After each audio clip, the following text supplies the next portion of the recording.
பொழைச்சிருந்தா மறுபடியும் சந்திப்போம்.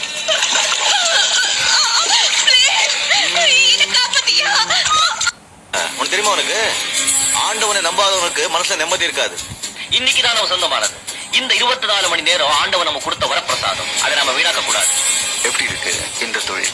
ஏதோ ஆண்டவன் பிடிச்சது நல்லா இருக்கு. ஆண்டவன் முன்னாலே வந்து உனக்கு உடம்புல பலம் வேணுமா மூளையில பலம் வேணுமான்னு கேட்டான். அப்ப நான் நம்பல, இப்ப நம்புறேன். நம்ப வச்சுட்டப்பா. எல்லாம் ஆண்டவனுடைய அருள். நல்லா ஏழுங்க வயிற்றுல அடிச்ச ஆண்டவன் ஏதோ ரூபத்துல வந்து உன்னை அழிச்சிடும். அந்த ஜென்மத்திலையும் நான் உங்களுக்கே மாப்பிளையா வரணும்னு அந்த ஆண்டவனை மனசார வேண்டி. கஷ்டம் வரும்போது சோதனை வரும்போது தான் தைரியமா இருக்கணும், தெம்பா இருக்கணும். நம்மளும் தப்பு செய்யல, அதுக்கப்புறம் ஆண்டவர் இருக்கணும்.